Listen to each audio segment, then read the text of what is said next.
नमस्कार.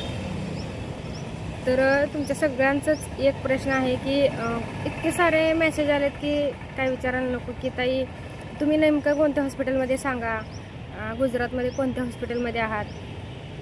कोण तरी मेसेज केलं मी गुजरातचा आहे, मी सुरतचा आहे, मी अहमदाबादचा आहे, तुम्हाला काय हेल्प करू सांगा, म्हणजे हेल्प करतो आम्ही.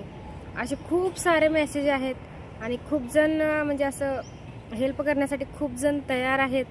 त्यासाठी खरंच मला खूप म्हणजे अभिमान वाटते माहिती का, की लोक आपल्याला एवढं हे करतात. त्याच्यामुळं खूप चांगलं वाटते. पण ते विचारतात मला तुम्हाला पैसे पाहिजे का, काय पाहिजे, कशाची मदत पाहिजे.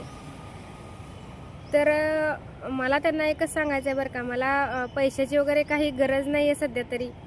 पैसे वगैरे काय लागणार नाहीत मला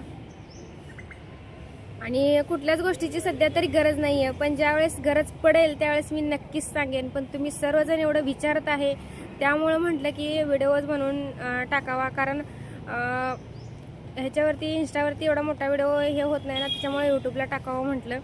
सध्या तरी मला काही गरज नाही आहे कशाची. आहे सगळं व्यवस्थित देवाच्या कृपेने, सगळं म्हणजे आहे, चांगलं आहे.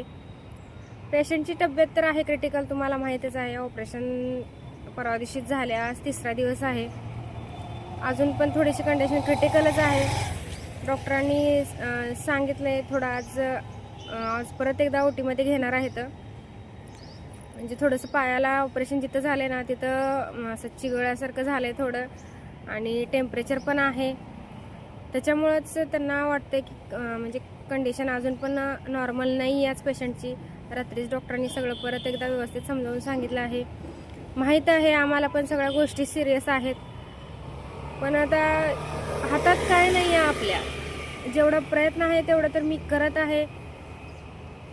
देव किती साथ देते माहीत नाही, पण माझा विश्वास आहे श्री स्वामी समर्थ आणि दत्त महाराजांवरती की जे काय ते करतील ते म्हणजे चांगलंच करतील सगळं, असं माझा तर विश्वास आहे. थोडंसं कष्ट आहे, थोडंसं आहे म्हणजे प्रॉब्लेम पण आहेत, पण होऊन जाईल नीट, एवढीच त्यांच्याकडे पण अपेक्षा आहे माझी. आणि तुम्ही सर्वजण पण मला एवढा सपोर्ट केलात त्यामुळे खरंच तुमच्या सगळ्यांचं धन्यवाद. आणि विचारत आहे ती कोणत्या हॉस्पिटलमध्ये आहे,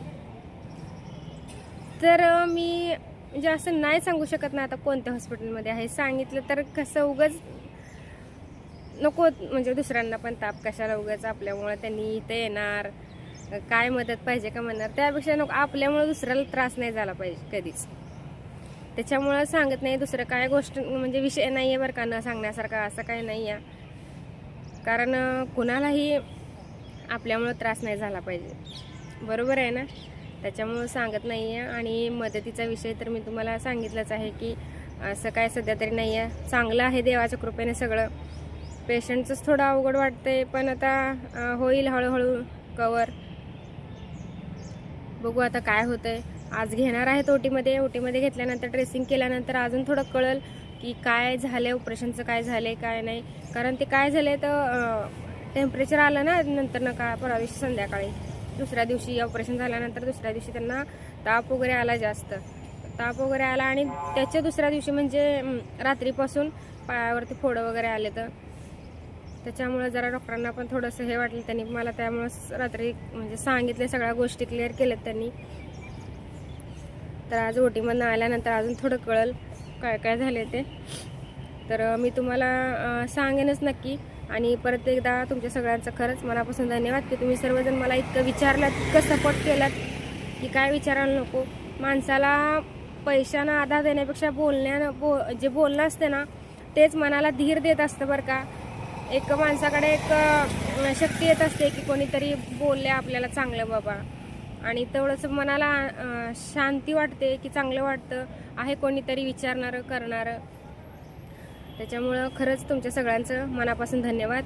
आणि आज काय होते ओटीमध्ये, काय काय होते ते मी तुम्हाला उद्या व्हिडिओमध्ये सांगेनच. कारण आज 4 वाजता त्यांनी ओटीमध्ये घेऊन ते ऑपरेटर हे करणार आहेत, ओपन करणार आहेत ड्रेसिंग वगैरे करण्यासाठी. पण ते फोडा आल्यामुळं त्यांना ओटीमध्ये घ्यावं लागणार आहे असं डॉक्टरांचं म्हणणं. नाही तर ऑपरेशन इथंच ड्रेसिंग झाली असती बेडवरच जिथं आहे तिथंच, पण थोडंसं ते इन्फेक्शन झाल्यासारखं वाटत आहे त्यांना पण. त्याच्यामुळे त्यांनी ते ओटीमध्ये घेऊन करणार आहेत. तर काय काय होते मी तुम्हाला नक्कीच सांगेन व्हिडिओमध्ये. परत एकदा तुमच्या सगळ्यांचं खरंच मनापासून धन्यवाद.